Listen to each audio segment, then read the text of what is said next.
네, 여러분 안녕하십니까?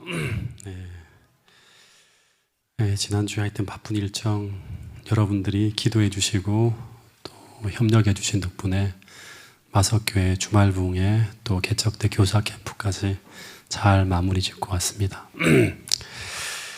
6월 달에는 특별하게 7월, 8월까지 특별한 일정이 없습니다. 그래서 교회에 더 집중하고 또 우리가 해야 될 부분들에 더 열심을 낼 수 있도록 하겠습니다. 우리가 지금 출애굽기 20장 이야기를 쭉 하고 있는데 이제 들어가는데 우리는 이 마지막 때 하나님의 율법을 다시금 굳게 세워야 하는 사람들이에요. 그래서 지난 화요일 날 설교부터 지금 공부하는 내용들은 상당히 중요한 부분이라 좀 생각하시면서 조금 지난주 화요일 날 내용들이 좀 어려울 수 있거든요. 그걸 좀 여러 번 반복해서 하나님께서 우리 안에 정말 회복하고자 하시는 게 무엇인지를 더 분명하게 이해할 수 있도록 좀 연구를 하셨으면 좋겠습니다. 오늘부터 이제 출애굽기 20장 10계명의 이야기를 하게 되는데 출애굽기 19장부터 시작해서 24장까지의 내용은 하나님과 이스라엘 사이의 언약식, 하나님과 이스라엘이 언약하는 이제 이야기가 나옵니다. 그래서 하나님이 이제 이스라엘의 신으로, 이스라엘이라는 나라의 신으로 정식으로 언약하는 것이죠. 고대 세계에는 각 부족마다 자기들이 섬기는 신이 있었어요. 그런 것처럼 이제 하나님께서 이스라엘 백성들의 하나님이 되시겠다고 하는 그 언약의 이야기가 나와요. 그 가운데 출애굽기 20장, 이제 19장부터 24장이 언약식 이야기라고 하면 20장에 나오는 이 10계명은 무엇인가 하면 언약의 내용이자 언약의 증거물로 주어지는 거예요. 무엇을 가지고 언약했냐? 이 10계명을 가지고 언약했다고 하는 거죠. 그래서 이 출애굽기 20장에 나오는 이 10계명은 하나님과 인간 사이의 언약의 내용이다. 그래서 이 10계명을 넣어두는 궤를 뭐라고 부른다? 언약궤 또 증거궤 또 법궤, 이 세 가지 단어를 다 기억하셔야 돼요. 그러니까 언약궤, 증거궤, 법궤. 10계명은 하나님의 율법이자 하나님과 이스라엘 백성 사이의 언약이자 하나님과 이스라엘 백성 사이의 언약의 증거물이라고 하는 거예요. 이거는 절대 잃어버리면 안 되겠죠. 어쨌든 이 언약의 내용이 담긴 이 하나님의 율법은 하나님이 계시는 어디에 있다? 성소에서도 중심에 있어요. 그러니까 성소에서도 중심에 있는 거예요. 그러니까 언약이 하나님께서 이 언약을 하시고 난 다음에 이 언약을 어디 두셨다? 성소 안에. 그 성소의 중심, 그 지성소 안에도 법궤 안에 딱 넣어서 보관하셨어요. 성전의 중심에는 뭐가 있다? 성소 안에는 언약이 있다고 하는 걸 기억해야 돼요. 그런데 고린도전서 3장 16절에 보면 우리가 하나님의 무엇이다? 우리가 무엇이다? 하나님의 성전이라고 하죠. 그러면 우리 안에는 무엇이 있어야 될까요? 하나님의 성전에 뭐가 있다? 하나님의 율법이 있다고 했어요. 이 언약이에요. 근데 고린도전서 3장 16절에 보면 우리가 하나님의 성전이라고 해요. 그럼 우리 안에 무엇이 있어야 된다? 하나님의 율법이 있어야 된다고 하는, 언약이 있어야 된다고 하는 거예요. 그래서 지난 시간에도 말씀드린 것처럼 오늘 우리 마음이 하나님을 모신 성전이라면 그러면 우리 마음에는 하나님과 언약한 그 언약의 증거인 하나님의 율법이 무엇을 통해 성령을 통해 우리 마음에 기록되어져 있어야 된다고 하는 거예요. 그래서 하나님은 성령을 통해 뭘 친다? 인을 친다고 하는, 이렇게 성립이 되는 거예요. 다시 한번 말씀드릴게요. 성전 안에는 하나님의 율법이 있어요. 그런데 고린도전서 3장 16절, 고린도전서 6장 19절에 보면 우리가 하나님의 성전이라고 해요. 지금은 옛날에 과거에 선민이라고 하는 이스라엘 나라가 없어요. 지금은 성전은 이 땅에 존재하지 않고 하늘 성소에도 있고 또 우리가 성전이라고 하는 거예요. 그래서 우리 안에는 무엇이 있어야 되는가? 하나님의 법이 있어야 됩니다. 그래서 오늘 우리 마음이 하나님을 모신 성전이라면 우리 마음에는 하나님과 언약한 그 언약의 증거인 하나님의 율법이 성령을 통해 기록되어져 있어야 된다고 하는 거예요. 그래서 하나님은 성령을 통해 인을 치신다고 하는 말씀이 나온다고 말씀을 드렸어요. 이 의미가 무엇인지 지난 시간 말씀을 드렸는데, 이 성령을 통해서 우리 마음에 기록하는 하나님의 율법이 무엇인가를 말씀을 드렸는데, 이거를 조금 더 간단하게 한 번 더 반복을 할게요. 산상수훈의 가르침에 보면 우리 마음에 기록되어져야 될 이 율법에 대한 이야기가 나와요. 예수님께서 마태복음 5장 17절부터 18절에 보면 예수님이 이 땅에 오신 목적은 율법을 완전케 하기 위해 오셨다고 해요. 근데 이 율법을 완전케 하신다고 하는 이 말은 당시에 율법에 빠져 있었던 것이 있다고 하는 거죠. 당시 시대 사람들의 마음속에 율법을 지킨다고 하는데 당시에 사람들의 지키는 그 율법 속에 빠져 있었던 것이 있었는데 그것이 무엇인지를 쭉 설명해요. 그래서 예수님이 뭐라고 하는가 하면 하나님께서 시내산에서 주신 그 간음하지 말라는 계명이 당시의 가르침에는 행동만 규제했는데 산상수훈의 가르침에는 마음에 음욕을 품는 것까지도 죄라고 지적하는 율법을 이제 보여주시는 거예요. 살인하지 말라고 하는 계명도 형제를 미워하는 그 마음까지도 죄라고 지적하는 그런 율법을 소개해 주는 거예요. 근데 더 나아가서 이 율법은 어디까지 확대되어지는가 하면 너희들의 가르침에는 내 이웃을 사랑하고 내 원수를 미워하라고 했지만 그것은 원래의 가르침이 아니었다고 하면서 그 원래의 가르침은 즉 원래 하나님의 율법에는 내 원수를 내 몸과 같이 사랑하라고 말씀하셨다고 하면서 마태복음 5장 마지막 절에 주님께서 하신 말씀이 뭔가 하면 그 마지막 절이 뭐죠? 하나님의 온전하신 것 같이 너희도 온전하라고 하면서 이 율법 이야기가 끝이 나는 거예요. 즉 하나님께서 우리에게 주신 율법은 단순히 십계명의 조항만이 아니라 율법은 우리에게 뭐를 얘기한다? 예수님처럼 살아야 된다고 말하고 있는 거예요. 여러분 꼭 기억해야 돼요. 네.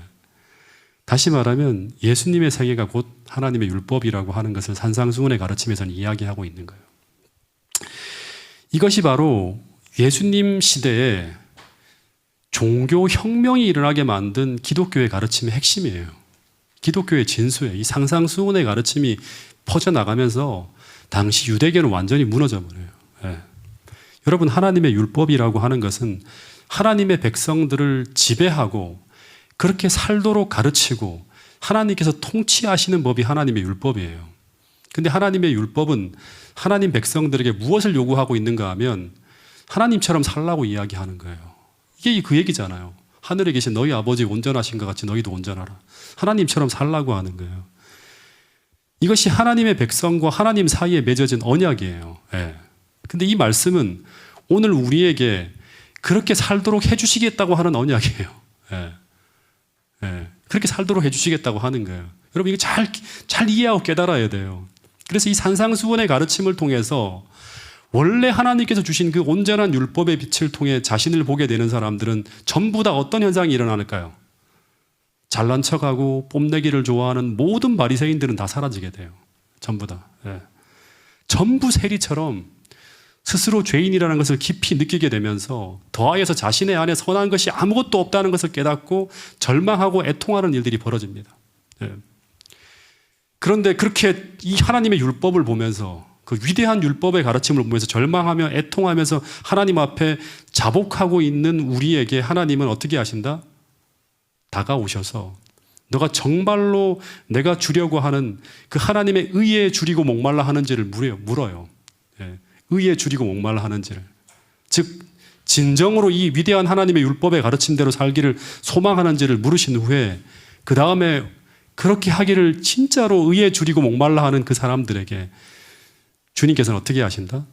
예수님을 대신하여 우리에게 능력과 도움을 주시는 성령 하나님께로 우리를 인도하십니다. 그리고 성령 하나님은 이 생명의 성령의 법의 통치를 받기 위해 굴복한 신자들의 마음에 하나님의 율법을 어떻게 한다? 기록하는 거예요. 이것은 예수님과 일치한 마음과 품성과 정신을 넣어주는 거예요. 여러분 기독교의 시작은 제가 이 말씀을 깊이 연구하고 난 다음에 깨달은 게 뭐냐 그러면 기독교의 시작은 이 하나님의 율법이 성령을 통해서 신자들의 마음에 기록되어졌을 때 시작되어집니다. 그런 신자들로 채워진 교회가 무슨 교회예요? 초대교회죠. 예. 그리고 초대교회에서는 이 생명의 성령의 법이 그들 안에 존재하는 모든 허위와 위선의 죄와 그 사망의 법에서 그들을 해방시키고 예수님의 품성과 정신으로 변화된 사람들을 탄생시켜 나갑니다. 산상수훈의 가르침대로 그 율법이 기록된 사람들이 어떤 사람들인지 산상수훈 5장에 나오는 그 사람들이 다 탄생해요. 예. 제자들이 다 바뀌어버리는 거예요, 전부 다. 예.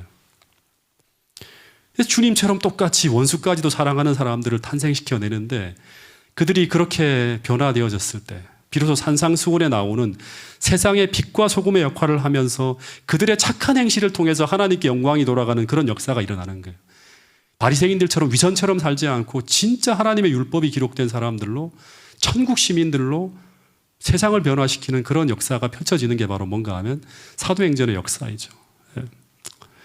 여러분 다시 한번 우리가 하나님께서 온전하게 하신 율법을 바라보면서 오늘 우리가 얼마나 쓸모없는 자이고 우리가 얼마나 연약한 자이고 우리에게 얼마나 성령이 필요한지를 다시 한번 느끼면서 하나님 앞에 참되게 돌아가는 여러분과 저가 될 수 있기를 간절히 바라겠습니다.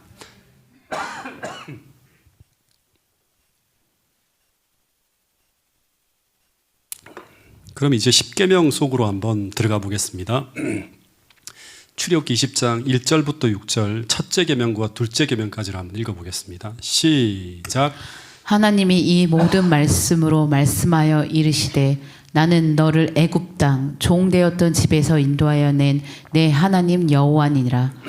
너는 나 외에는 다른 신들을 내게 두지 말라. 너를 위하여 새긴 우상을 만들지 말고 또 위로 하늘 위에 있는 것이나 아래로 땅에 있는 것이나 땅 아래 물속에 있는 것에 어떤 형상도 만들지 말며 그것들에게 절하지 말며 그것들을 섬기지 말라. 나 내 하나님 여호와는 질투하는 하나님인즉 나를 미워하는 자의 죄를 갚되 아버지로부터 아들에게로 3, 4대까지 이르게 하거니와 나를 사랑하고 내 계명을 지키는 자에게는 1000대까지 은혜를 베푸느니라. 예. 그러니까 지금 이제 이게 언약의 형식이에요. 이제 언약서가 이제 쭉 낭독되는 거예요. 둘이 같이 이제 이스라엘 백성들은 하나님 앞으로 나가고 하나님께서는 임재하셔서 이제 언약의 내용을 쭉 읽는 거예요. 근데 이 그 언약의 형식은 이제 거의 대부분 이런 얘기 나와요. 학자들이. 이제 이 하나님과 이스라엘 백성들 사이에 맺어지는 이 언약은 당시에 주군과 봉신 사이에 맺어지는 조약인 종주권 조약의 형태를 따른다고 합니다. 그 형식을. 그래서 1절, 2절은 어떤 내용인가 하면 언약을 주신 분이 누구인지 그리고 그분이 어떤 과정을 통해 이제 이 언약을 맺게 되었는지 그 역사적 선의 형식을 따라요. 예. 근데 이 법을 이스라엘 백성들에게 주신 분은 바로 누구다? 너희를 애굽의 종되었던 땅에서 이끌어낸 분. 다시 말해서 이스라엘 백성들을 그 애굽에서 구원하신 하나님이라고 하는 거예요. 그래서 너희가 구원받은 내 백성이라면 너희가 나의 은혜를 받은 자라면 이제 나와 이런 언약을 맺자고 하면서 율법을 제시하는 거예요. 그래서 율법은 누가 받는 것이다? 하나님의 구원을 경험한 자가 이제 율법을 받게 되는 거예요. 다시 말해서 하나님의 은혜를 받고 살아가는 자, 은혜를 경험하고 있는 자에게 주어지는 것이 바로 뭔가 하면 이제 이 하나님의 언약, 율법이라고 하는 거예요. 그래서 이제 역사적 서원이 지나가면서 이제 언약의 내용이 구체적으로 하나하나 제시되면서 10가지가 나오는데 제가 계속 말씀드리지만 우리가 이 하나님의 율법을 온전히 이해하려면 이 율법의 시여자이신 예수님의 생애를 통해 이 법을 봐야 됩니다. 그러니까 이 법을 주신 분이 누구다? 예수님이라고 하는 게 굉장히 중요합니다. 그래서 예수님의 생애를 통해서 자꾸 이 십계명을 봐야 돼요. 시대의 소망에 보면 158페이지에 보면 이런 글이 있어요. 예수님께서 이제 성전을 정결케 하실 때 벌어진 장면인데 그 기록에 보면 예수님은 시내 산에서 무엇을 선포하신 분이다? 십계명을 선포하신 분이 바로 예수님이라고 하는 그 기록이 나와요. 그죠? 네. 그래서 오늘 우리가 십계명을 읽을 때 그 율법의 시여자이신 예수님의 생애를 통해 다시 말하면 생애를 명상하면서 이 계명을 읽어야 된다고 하는 것입니다. 이 계명 하나를 읽고 왜 예수님은 우리를 사랑하시는 그 예수님은 이 계명을 이스라엘 백성들에게 주셨을까? 이런 생각을 하면서 하나하나 읽어야 돼요. 예. 그래야지만 이 율법 속에 담겨 있는 진짜 의미들을 우리가 찾을 수 있어요. 그래서 그런 마음으로 이 계명을 하나하나 읽을 때 이 계명을 통해서 저는 어떤 메시지를 읽게 되었는가 하면 하나님께서 첫째 계명과 둘째 계명과 셋째 계명과 넷째 계명을 통해서 아주 간절하게 우리의 사랑을, 개인적으로 얘기하면 나의 사랑을 요구하는 마음을 저는 느낄 수 있었어요. 첫째 계명부터 넷째 계명까지 계속 하나님은 너의 사랑을 받고 싶다. 그것도 아주 간절하고 절대적인 사랑을 받고 싶다고 하는 그런 마음의 표현들이 첫째 계명부터 넷째 계명까지 쭉 담겨 있어요. 좀 더 구체적으로 말하면 마치 하나님은 저와 연애하는 연인처럼 나 외에 너는 어떤 다른 사람에게도 눈을 돌리면 안 돼. 이런 말씀을 하시는 것처럼 들리는 거예요. 심지어 둘째 계명을 주시면서는 무슨 말씀까지 하시는가 하면 출애굽기 20장 5절에 보면 어떤 말이 있어요? 하나님은 우리에게 질투하시는 하나님이라고까지 표현합니다. 이 말은 굉장히 강한 말이죠. 이 말은 오늘 우리가 하나님보다 더 사랑하는 어떤 것이 우리 마음에 있다면 질투하신다고 하는 표현까지 사용하시면서 우리가 당신만을 사랑하기를 바라고 있다고 말씀하고 있는 거예요. 근데 제가 이 표현들을 제가 처음 교회 다니면서 이제 십계명을 읽을 때 이제 이런 어떤 생각, 예수님이 이 십계명을 주셨다고 하는 것을 듣긴 들었지만 연결시켜서 보지 않고 그냥 처음 교회 다니면서 이제 이 십계명을 읽을 때 이 율법을 주신 분이 예수님이 아닌 우리를 사랑하지 않는 무서운 존재로 이게 생각을 하면서 그런 분이 우리와 언약을 맺고 있다고 생각하면 이 율법이 어떻게 느껴지죠? 너무나 억압적이고 강압적인 느낌이 들어요. 전혀 사랑이 느껴지지 않는 거예요. 그래서 구약의 하나님은 하고 신약의 예수님을 다르게 분리시켜서 생각함으로 말미암아 좀 이상한 어떤 신학들이 만들어지기도 하는 거죠.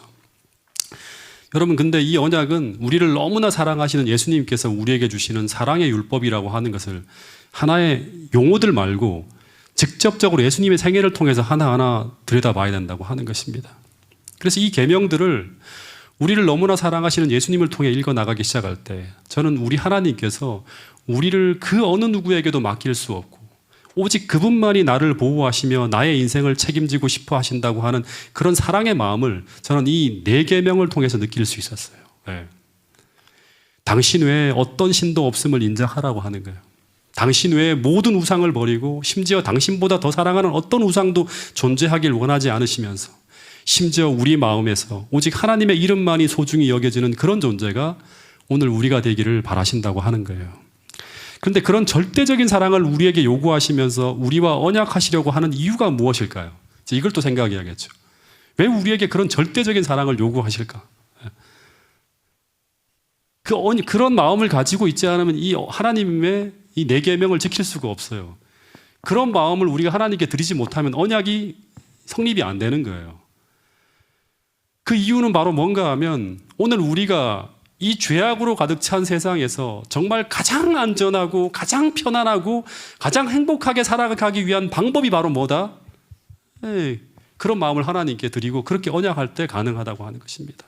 그래서 오늘 우리가 이 악한 사단의 미혹으로 가득한 세상에서 정말 안전하고 행복하게 살아가기 위해서 하나님께서 그 첫 번째 계명부터 네 번째 계명을 통해 우리에게 요구하시는 그 요구는 한마디로 하면 뭔가 하면 이걸 이렇게 생각해야 돼요. 첫째부터 네 번째까지 계명은 오늘 우리 모두가 하나님과의 사랑에 푹 빠지기를 원하신다고 하는 거예요.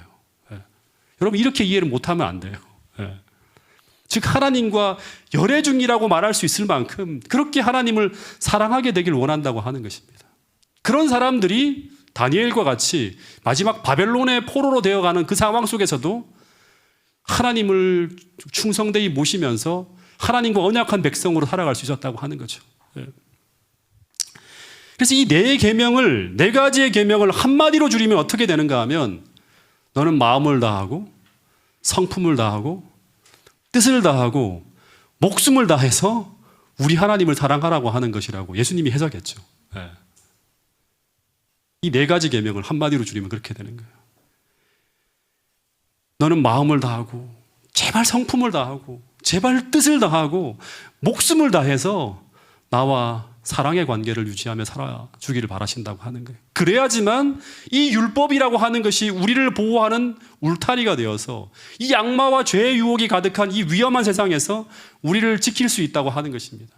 여러분, 이 사실을 꼭 잊지 않고 기억할 수 있게 되기를 간절히 바라겠습니다. 근데 이 첫 번째 계명에 나 외에 다른 신을 내게 있게 말지니라는 이 계명을 조금 더 디테일하게 한번 공부해 보겠습니다. 이 부조화 선지자를 보면 305페이지에 보면 이런 말씀이 나와요. 너는 나 외에 다른 신을 내게 있게 말지니라. 영원하시고 지존하시고 지음을 받지 않은 분이시며 만물의 근원이시요 보전자이신 여호와께서만 최고의 존경과 경배를 받으실 자격이 있으시다. 이 계명 속에 포함되어져 있는 걸 이제 풀어주는 거예요. 이제 풀어내는 거예요. 엘렌 화이트이 이렇게 예언의 신을 통해서 사람은 어떤 다른 대상물에게도 그들의 애정과 봉사의 첫째 자리를 주는 것이 금지되어 있다. 그러니까 사람은 어떤 다른 대상물에게도 그들의 애정, 사랑과 봉사의 첫째 자리를 내어준다고 하는 건 뭐예요? 숭배하는 거죠. 금지되어져 있다. 하나님께 대한 우리의 사랑을 감소시키거나 마땅히 그분께 드릴 봉사에 방해가 되는 것을 우리 마음속에 품는다면 우리는 그것을 신으로 만드는 것이 된다. 부조화 선지자 305페이지에 있는 말씀이에요. 그래서 이 첫 번째 계명의 요구는 마음을 다하고 뜻을 다하고 목숨을 다해 그분을 사랑하기 위해서 우리 마음에 놓여져야 될 첫 번째 하나님에 대한 사랑에 대한 원칙이라고 하는 거예요. 예. 여러분, 근데 제가 이제 이 말씀까지 보면서 어떤 생각을 하게 되었는가 하면 예수님이 십계명으로 이스라엘이라는 한 국가와 언약하기 전에 먼저 하나님 나라의 시작으로 한 개인과 언약한 적이 있죠. 자, 머릿속에 한번 떠올려 보세요. 이 계약이 있기 전에 이스라엘 백성들하고 이제 공적으로 계약을 하기 전에 한 개인과 먼저 언약한 게 있어요. 이거 선행되어진 게. 무슨 언약이죠? 어디에 나오죠? 네? 그렇죠. 네. 400년 전에 아브라함과 창세기 15장에 하나님은 개인적으로 언약을 하셨어요. 근데 그 아브라함과 언약을 체결할 때도 이 창세기 15장에 보면 하나님께서 고대 당시에 그 시대의 언약을 체결하는 똑같은 형식으로 아브라함과 언약을 체결하는 장면이 나옵니다. 이거 뒤에 보면 우리 제물을 드리는 장면이 나오는데 3념된 암소와 3념된 암염소, 3념된 수양, 산비둘기, 집비둘기를 다 쪼개라고 해요. 하나님이 쪼개라고 하신 후에 저녁 어스름이 내리자 하나님이 쫙 내려옵니다. 그러면서 아브라함의 손을 꽉 잡고 그 제물 사이를 쭉 지나가면서 이런 이야기를 합니다. 아브라함아, 넌 나 외에 어떤 다른 신이 있어서는 안 돼.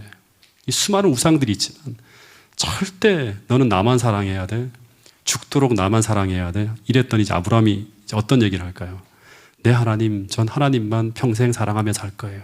그러면서 그 쪼개진 제물을 쫙 가리켜요. 두 사람이. 그것은 무엇을 상징하는가 하면 두 사람 중 한 사람이라도 이 언약을 파기하는 사람은 이 비둘기나 암소가 쪼개지는 것처럼 죽는다고 하는 거예요. 이 말은 생명을 바쳐서 영원히 서로를 사랑하며 살겠다고 하면 그런 언약을 하는 거예요.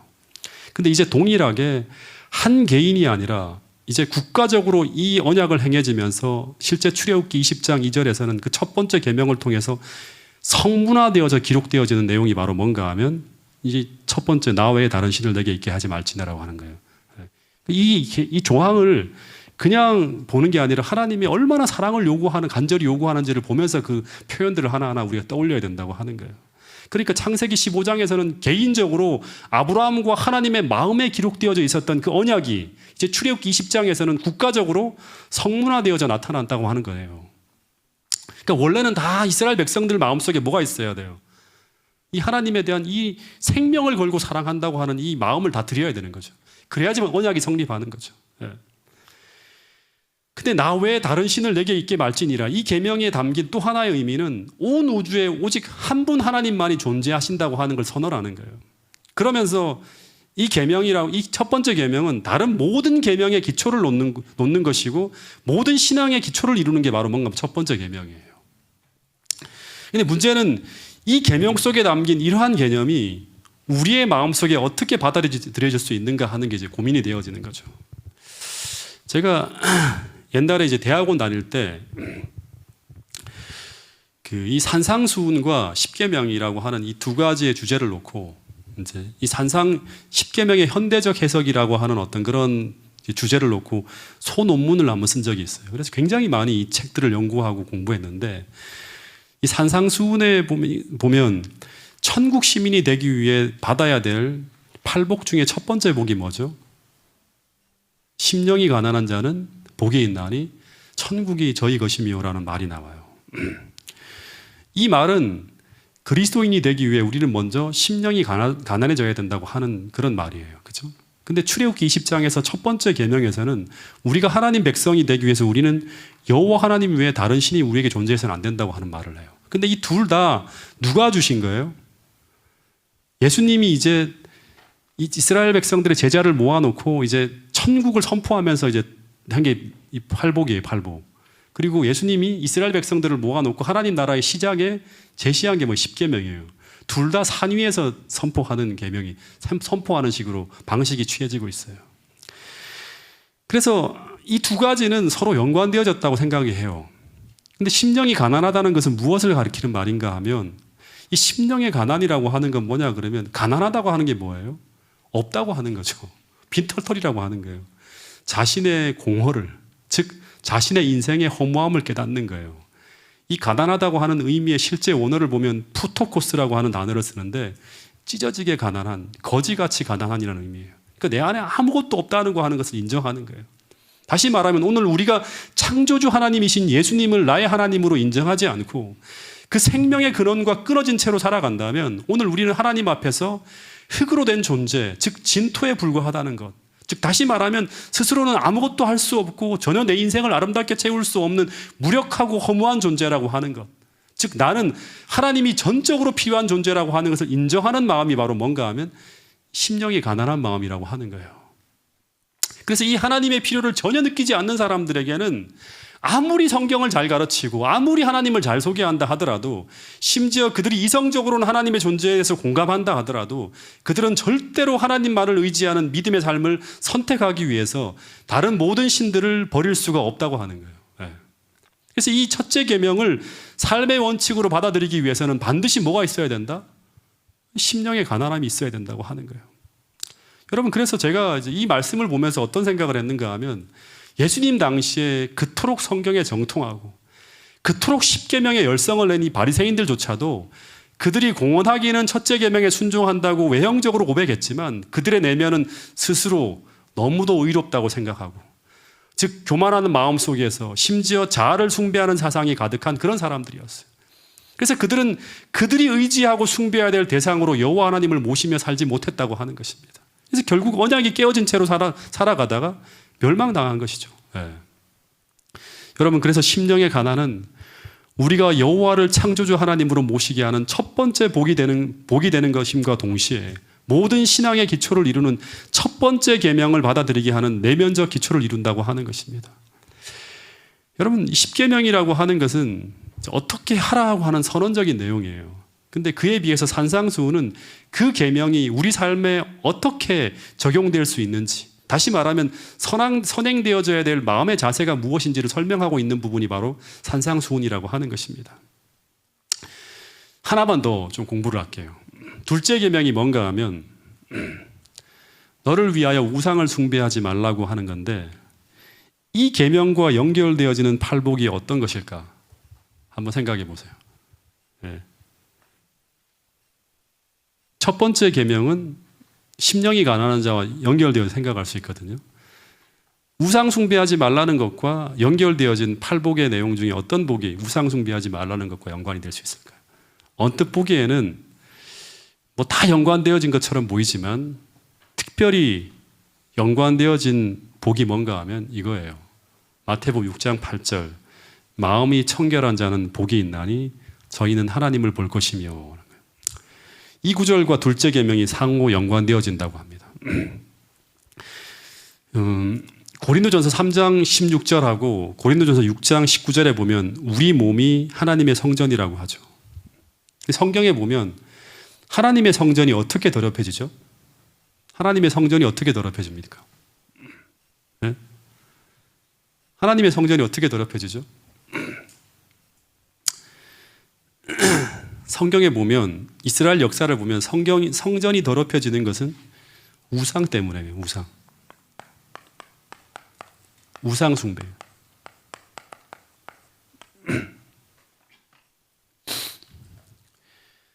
그러니까 이스라엘 역사를 보면 성전이 더럽혀지는 것은 우상들이 하나님의 성전에 놓여지게 될 때 하나님의 성전은 오염되어지고 더럽혀집니다. 마찬가지로 마음의 성전이 더러워지는 것도 우상과 우리 마음이 연합되어질 때, 즉 다시 말하면 하나님이 계셔야 될 마음의 자리에 하나님이 아닌 것이 하나님처럼 좌정할 때 우리의 마음이 오염되어집니다. 네. 혹시 여러분들의 마음 속에 이런 우상이 없습니까? 여러분들의 마음은 이렇게 깨끗합니까? 지금? 네. 우리 마음에 하나님보다 더 귀한 것들이 없는지, 하나님보다 더 존중받는 것들이 없는지, 이를테면 우리가 성경 말씀보다 더 신뢰하는 세상의 지혜는 분명히 우상이 될 수 있겠죠. 하나님보다 더 사랑하는 세상 쾌락들 전부 우상이 될 수 있습니다. 네. 그러니까 이 우상들이 우리 마음속에 들어오면 우리 마음이 어떻게 될까요? 혼잡해지죠. 하나님을 섬긴다고 하는데 우상도 막 우리 마음속에 막 들어와 있어요. 그럼 우리 마음이 혼잡스러워지죠. 이렇게 혼잡스러워진 걸 가지고 뭐라고 하죠? 성전에 혼잡스러운 것들이 막 들어와 있어요. 그러면 이걸 가지고 뭐라고 하죠? 우리가 성전이 우상과 하나님과 같이 뒤죽박죽이 되어 있어요. 이런 걸 가지고 뭐라 그러죠? 네, 바벨론이라고 합니다. 네. 그러니까 하나님 한 분만을 우리가 모시고 살아야 되는데 그렇지 않고 하나님보다 더 우리가 귀하게 여기는 것들이 자꾸 우리 마음속에 들어오면 우리 마음이 어떻게 된다? 혼란스러워지면서 우리 마음이 뭐로 변한다? 성전이 아니라 바벨론화 되어지는 것이에요. 그러면 우리는 결정적인 순간 하나님을 따르지 않고 어디를 따라가는가 하면 우상을 따라가게 되어 있습니다. 그래서 이런 것들을 우리가 계속 마음에 두고 있으면 이런 우상들은 결국 우리를 어디로 인도하는가 하면 하나님이 없는 곳으로, 즉 죄악으로 인도할 수 있는 것이 되어서 결국 우리를 어떻게 한다? 바벨론은 어떻게 되죠? 무너지는 것처럼 우리를 무너뜨리게 된다고 하는 거예요. 그래서 예수님이 이 땅에 오셔서 공생애가 시작될 때 제일 먼저 하신 일이 어떤 일인지 아세요? 네, 성전을 정결케 하는 것이에요.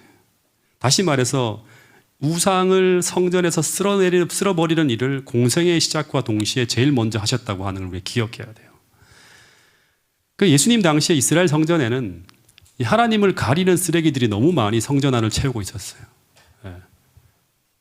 그래서 정말 은혜에 목말라 하고 정말 하나님을 만나고 싶어서 성전을 찾아온 불쌍하고 가련한 사람들이 성전에 와도 하나님을 볼 수 없는 거예요. 당시 성전을 묘사한 내용들을 아시죠? 예수님 당시의 성전은 어떤 모습이었죠? 성전의 마당에서는 시장 바닥처럼 재물들을 팔아서 이윤을 남기고 막 그런 어떤 일들이 막 벌어지고 있어요. 그리고 당시에 성전에서 봉사하는 제사장들은 전부 다 탐욕에 다 눈이 멀어 있어요. 그러니까 모든 교회의 중요한 지도자들이 전부 다 탐욕에 다 눈이 멀어 있어요. 그래서 가난한 사람들과 병든 사람들은 돈이 없으니까 그 사람들은 다 이렇게 소외되어집니다. 하나님의 은혜에서 소외되어져 있는 것처럼 보이는 거예요. 그래서 마치 하나님은 돈 있는 자와 그런 사람들을 더 사랑하는 탐욕스러운 신으로 가려진 게 바로 예수님 당시에 그 교회에서 보여지는 예수님의 모습이 하나님의 모습이었다고 하는 거예요. 그래서 이 온갖 쓰레기들로 가득 채워진 성전에서 예수님은 이 모든 우상들을 다 어떻게 한다? 다 쓸어버리는 거예요. 그러면서 성전을 정결케 하시면서 다시금 하나님을 참되게 세상에 드러내시는 장면이 성전을 정결케 하고 난 다음에 보여지는 그 이야기들이에요. 마찬가지로 예수님이 우리 마음에, 여러분들의 마음에 진짜 임하셨다고 하면 예수님은 먼저 뭐부터 하실까요? 네.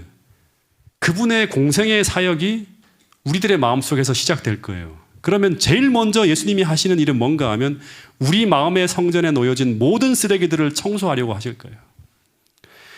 그러면 그 결과 우리는 어떻게 되는가 하면 하나님을 가장 맑은 눈으로 볼 수 있는 그런 어떤 마음으로 변화되어질 것이라고 하는 거예요. 여러분, 이 이야기들을 그냥 거저 듣지 마십시오.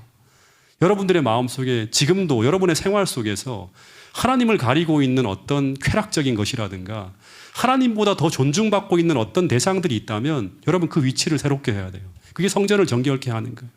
그걸 우상을 버리는 거예요. 그렇지 않으면 여러분들과 하나님과의 언약은 무너진 상태로 갈 거예요. 마치 바리새인들처럼. 네. 여러분, 그래서 예수님께서 팔복을 이야기하시면서 마음이 청결한 자는 뭐가 있나니? 복이 있나니. 그 축복이 바로 뭐예요? 저희가 하나님을 볼 것이라고 하는 거예요. 예. 여러분, 이 축복을 꼭 우리 모두가 받게 될 수 있기를 간절히 바라겠습니다. 다시 말하면 우상은 하나님과 우리 사이에 세워져서 우리로 하여금 하나님을 참되게 바라볼 수 없게 만드는 모든 것들이 전부 다 우상이다 하는 거예요. 벌써 시간이 많이 흘렀네요. 다음 내용은 제가 금요일 날 여러분들과 좀 더 나누도록 하겠습니다. 이 꼭 하고 마치고 싶은데 욕심 부리면 안 될 것 같아요. 또 말이 빨라질 것 같아요. 충분히 나눠야 될 부분이니까 여기까지만 하시고, 또 중요한 부분인데 이 부분은 우리가 금요일 날 이어서 또 나누도록 하겠습니다. 오늘 주신 말씀들을 다시 한번 생각하시면서 하나님과의 언약을 새롭게 하고 하나님께서 진짜 이 십계명 언약을 통해서 우리에게 세우고자 했던 그 율법이 무엇인지 꼭 기억하시면서 하나님께로 참되게 돌아가는 여러분과 저가 될 수 있기를 간절히 바라겠습니다.